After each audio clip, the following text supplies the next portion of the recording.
Hello friends, welcome to UPSC Niti. हम देखने जा रहे हैं आज हमारी इस साल की इंपॉर्टेंट कमिटीज। जो हो सकता है कि इस पे यूपीएससी जो है ना वो क्वेश्चन फ्रेम कर देता है। कभी कभार मैच द फॉलोइंग या फिर ऐसे क्वेश्चन, कुछ स्टेटमेंट बेस्ड क्वेश्चन जो है वो यूपीएससी पूछता है। और अगर हम इस पे देख लेंगे एक बार तो हमारे लिए हेल्पफुल हो जाएगा, क्योंकि इस पर भी एक या दो क्वेश्चन जो है वो कभी कभार पूछ लिए जाते हैं। तो देखते हैं हमारा एक इंपॉर्टेंट टॉपिक, वो है इंपॉर्टेंट कमिटीज के बारे में। तो ये कुछ साल भर की जो हमारी इंपॉर्टेंट कमिटीज जो थी वो हम आज कवर कर लेते हैं। तो देखिए, सबसे पहले है प्रदीप कुमार सिन्हा कमेटी। ये किसके बारे में है? तो national committee on the trade facilitation. तो देखिए, यूनियन गवर्नमेंट ने हमारी national committee on trade facilitation जो थी वो बनाई गई थी। और ये क्यों बनाई गई थी? To develop the pan India road map for the trade facilitation. Trade facilitation आप डब्ल्यूटीओ के संदर्भ में जानते होंगे, ये एक इंपॉर्टेंट फैक्ट है और इस पे यूपीएससी ने 2016 में क्वेश्चन भी पूछा था।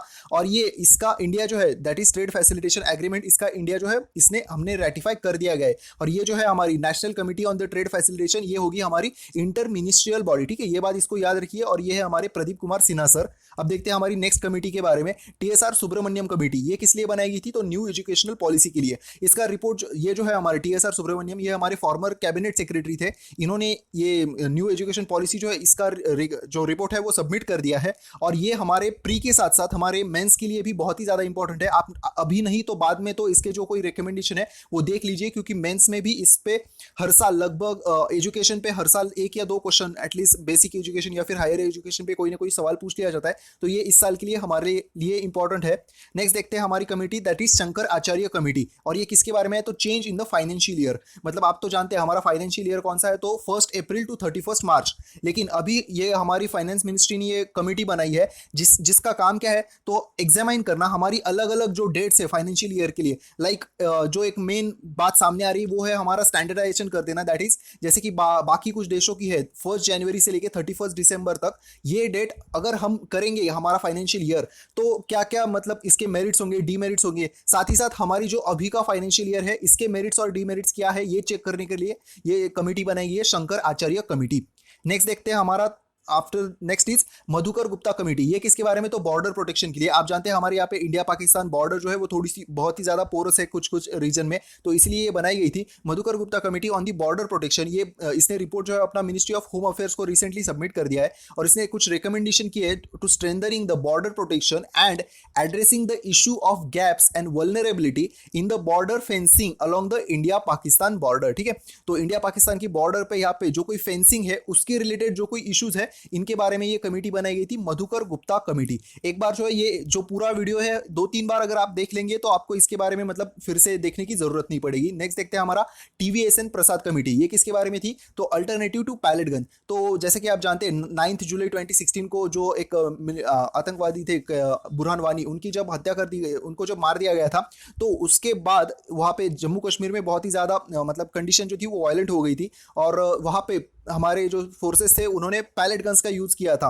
तो इसकी वजह से कुछ लोगों की वहां पे मतलब आंखों के जो पैलेट गन्स होते हैं वो सॉफ्ट टिश्यूज को हमारे यहाँ पे अफेक्ट कर सकते हैं। तो इसकी वजह से उस रीजन में जो है ना वो कुछ लोगों की आंखें वगैरह वो चली गई थी। तो इसके लिए ये पैलेट गन को क्या अल्टरनेटिव्स हम ले सकते हैं, इसके लिए कमेटी बनाई गई थी, टीवीएसएन प्रसाद कमेटी। तो इन्होंने रिकमेंड किया था पावा शेल जो है, पावा शेल्स यूज करने के लिए। दैट इज वो चिली फेल्ड्स होती है पावा शेल्स, इसको यूज करने के लिए। और एक बात याद रखिए कि पैलेट गन जो है वो हमारे यहाँ से अभी मतलब अभी के लिए तो निकाली नहीं गई है, ये सिर्फ रिकमेंडेशन आया है। और मतलब ये हो सकता है ये यूज कर लिया जाए, लेकिन इसका अभी तक मतलब पूरी तरह से निकाल नहीं दिया गया पैलेट गन्स को। तो देख लीजिए इसके बारे में भी एक बार, TVSN Prasad committee alternatives to pellet gun. Pellet gun जो है ये बात भी हमारे लिए इस साल के साइंस एंड टेक के लिए इंपॉर्टेंट है। हमने जो रेगुलर वीडियोज में कुछ क्वेश्चन भी यहाँ पे फॉर्म किए थे, आप चाहे तो उसको भी देख सकते हैं या फिर आप इसके बारे में इंफॉर्मेशन देख लीजिए।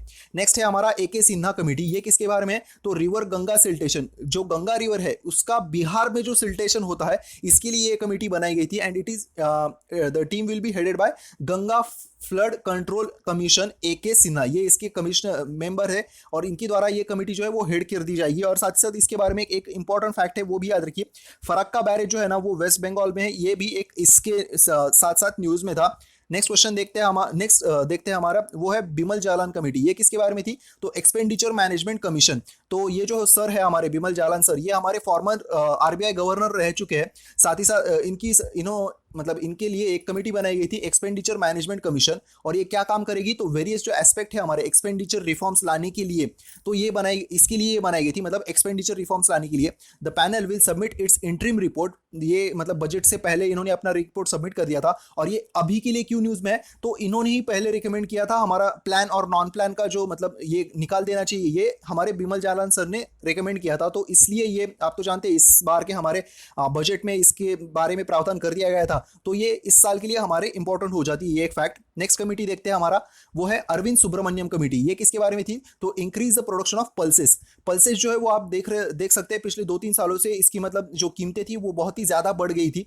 तो हमारे यहाँ पे पल्सेस का प्रोडक्शन बढ़ाने के लिए क्या किया जा सकता है, इसके लिए ये अरविंद सुब्रमण्यम जो है वो कमेटी बनाई गई थी। अरविंद सुब्रमण्यम सर जो है वो हमारे चीफ इकोनॉमिक एडवाइजर है। और इसके मेन काम क्या था, तो to tackle the shortage of the pulses in India. And बाकी जो है इसके बारे में आप देख लीजिए, क्योंकि ये मतलब ये मेनली तो हमारा मेंस का टॉपिक है, लेकिन इसके बारे में इतना जो फैक्ट्स है वो हमें याद रखना पड़ेगा कि ये कमेटी बनाई गई थी for the increase in the production of pulses. Next देखते हैं हमारा एस वल्दिया कमेटी, और ये किसके बारे में थी, तो सरस्वती रिवर। सरस्वती रिवर जो है ना, सबसे पहले माना जाता था कि ये एक मिथिकल रिवर है, मतलब हमारी एक जो हम कहते हैं ना कि हमारे माइथोलॉजी में ही इसके बारे में पहले तो हमारा संदर्भ मिलता था। माइथोलॉजी में भी कहा तो ऋग्वेदा में, रामायणा में और महाभारता में। तो ये एक बात याद रखिए, ऋग्वेदा में सरस्वती रिवर के बारे में है, मतलब ये हमारे आर्ट एंड कल्चर के रिलेटेड भी एक इंपॉर्टेंट फैक्ट हो जाता है। तो इन्होंने, ये जो कमेटी थी के एस वल्दिया, इन्होंने बताया है कि ऐसी मतलब उन्होंने स्टडी किया और फिर यहाँ पे पाया गया कि found the evidences of the course of the Saraswati river. मतलब ये सरस्वती रिवर जो थी वो पहले थी, लेकिन अभी कुछ कारणों की वजह से वो अभी मतलब क्या कह सकते हैं, विलुप्त हो चुकी है। तो ये एक बात है, के S Waldia committee on Saraswati river. Next देखते हैं हमारी कमेटी, वो है एच आर नागेंद्र कमेटी। ये किसके बारे में थी, तो production of yoga in education. Education में हमारे योगा को प्रमोशन करना है, इसके लिए ये कमेटी जो थी वो एच आर नागेंद्र कमेटी बनाई गई थी। तो देखिए सबसे पहले ये किसके द्वारा बनाई गई थी, हमारी एचआरडी जो डिपार्टमेंट है इसके द्वारा बनाया गया था। ये 12 मेंबर कमेटी थी। और ये हमारे जो ये एच आर जो नागेंद्र जो है, ये हमारे प्राइम मिनिस्टर नरेंद्र मोदी जी के योगा गुरु भी है, ठीक है। तो ये बात भी इसके बारे में फैक्ट है, तो ये देख लीजिए। और इनको जो हमारा पद्मश्री है, 4th हाईएस्ट सिविलियन अवार्ड, ये भी मिला है, ठीक है। नेक्स्ट देखते हैं अब हमारी कमेटी रतन पी वतल कमेटी। ये किसके बारे में थी, तो ये डिजिटल पेमेंट के बारे में थी। और आप जानते हैं डीमोनेटाइजेशन के बाद डिजिटल पेमेंट जो है वो बहुत ही ज्यादा न्यूज में था। तो इसकी वजह से ये जो रतन पी वतल कमेटी है ये हमारे लिए इंपॉर्टेंट है। और साथ ही साथ इसके बारे में एक फैक्ट देख लीजिए, ये हो सकता है इसके बारे में मतलब कोई क्वेश्चन फ्रेम किया जा सकता है।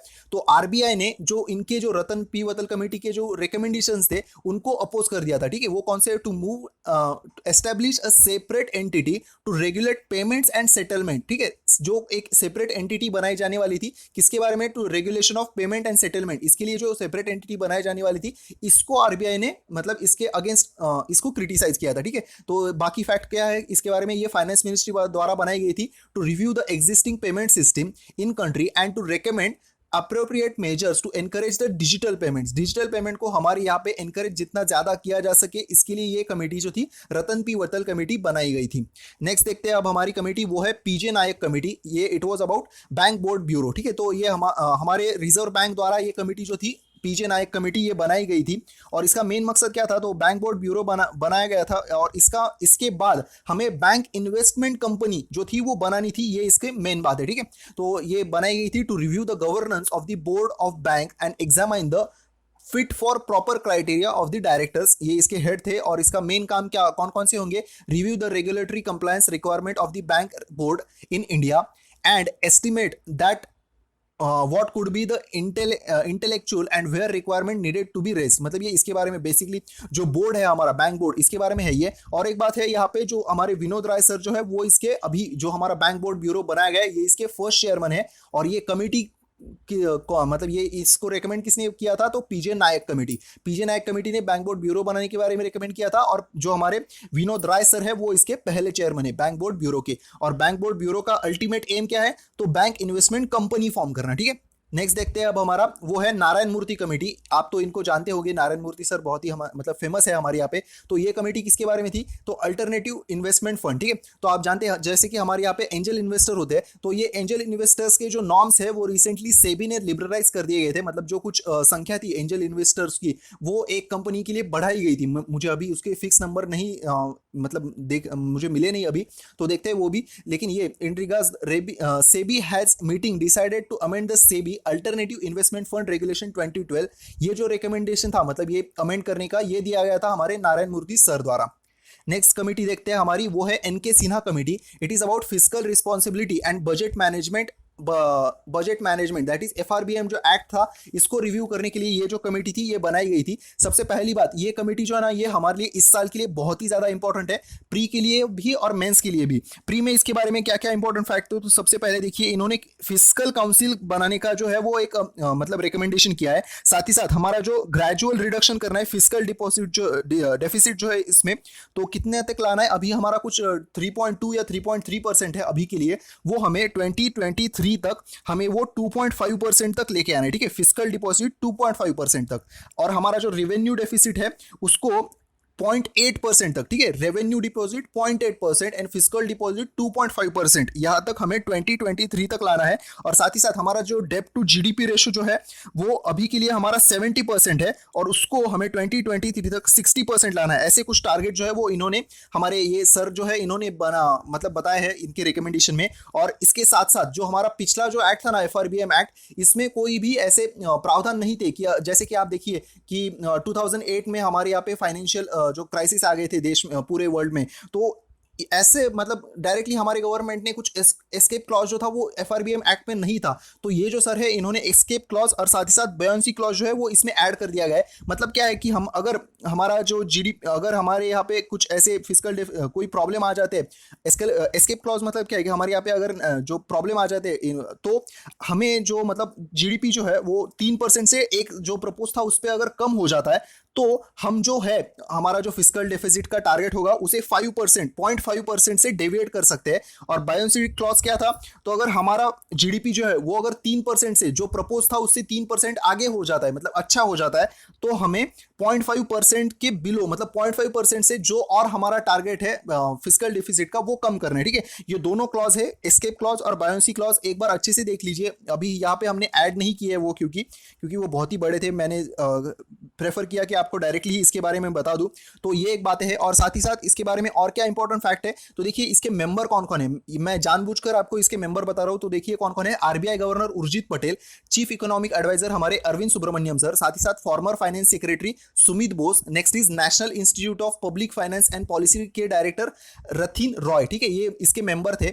और ये क्यों मैंने बताया, तो देखिए ये जो कमेटी के रिकमेंडेशन आए थे ना, एफआरबीएम एक्ट के रिकमेंडेशन, उसको हमारे तब जो उर्जित पटेल थे तब ये हमारे डिप्यूटी गवर्नर थे, तो इन्होंने मतलब उर्जित पटेल सर ने और साथ ही साथ जो हमारे अरविंद सुब्रमण्यम सर है, इन दोनों ने इनके रिकमेंडेशन को क्रिटिसाइज किया था, ठीक है। मतलब ये इस ग्रुप, ये कमेटी के मेंबर थे, लेकिन इनके जो रिकमेंडेशन थे उनको क्रिटिसाइज किया था। मतलब ऐसा कि कुछ टारगेट जो है वो बहुत ही ज्यादा वेग है, और जो मतलब ये एस्केप क्लॉज वगैरह जो बताया गया वो थोड़े से मतलब वेग है, ऐसे इसके बारे, इस वजह से उर्जित पटेल सर और हमारे अरविंद सुब्रमण्यम सर, इन्होंने इसको क्रिटिसाइज किया था। तो ये भी मतलब इस पे भी ऐसा क्वेश्चन फॉर्म किया जा सकता है कि हमारे जो एफआरबीएम एक्ट के जो मेंबर थे उनमें से, इनमें से किसने इसको क्रिटिसाइज किया था, तो ऐसा भी क्वेश्चन जो है इसके बारे में फ्रेम किया जा सकता है। तो ये एक बात देख लीजिए, NK Sinha committee, FRBM act का रिव्यू। नेक्स्ट देखते हैं हमारा सुमित बोस कमेटी, जो अभी हमने देखा ना यहाँ पे, ये हमारे सुमित बोस सर, यही यहाँ पे है सुमित बोस सर। सुमित बोस कमेटी किसके बारे में है, to identify the beneficiaries of the pro poor schemes, ठीक है।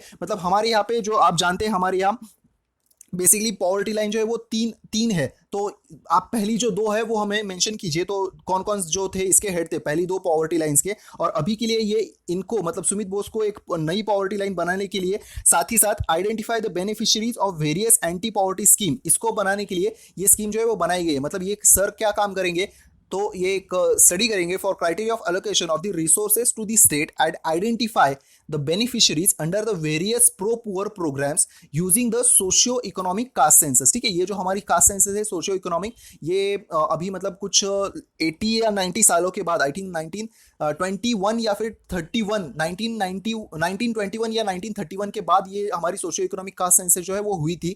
तो इसका डाटा जो है इसको ये देखेंगे और इसके बाद बताएंगे कि जो बेनिफिशियरीज है प्रो पुअर स्कीम्स के लिए ये कौन हो सकते हैं। और ये जो हमारा सोशल इकोनॉमिक कास्ट सेंसस है, it is a basis of the which of the government will identify the beneficiaries for pro poor scheme. ठीक है, तो सोशियो इकोनॉमिक कास्ट सेंसस के बारे में याद रखिए, सुमित बोस कमेटी। नेक्स्ट देखते हैं हमारी कमेटी, वो है धीरेन्द्र सिंह कमेटी। ये किसके बारे में थी? टू आइडेंटिफाई द सॉरी यहाँ पे गलत हो गया, ये जो है ना ये यहाँ पे मतलब बेसिकली ये थी डिफेंस प्रोक्योरमेंट पॉलिसी जो थी इसके बारे में थी, ये धीरेन्द्र सिंह कमेटी। तो ये यहाँ पे गलत हो गया, ये सॉरी इसके लिए माफ कर दीजिए।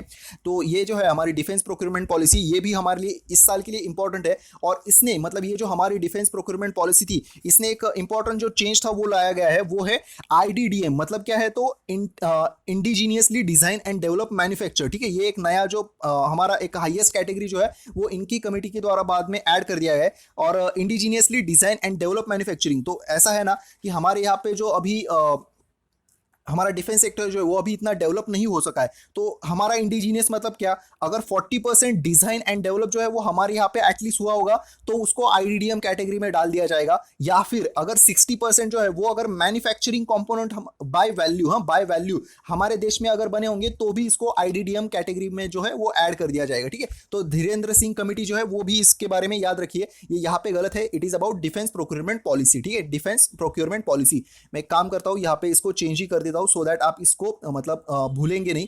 देखिए यहाँ पे ये है डिफेंस प्रोक्योरमेंट पॉलिसी के संदर्भ में, याद रखिए।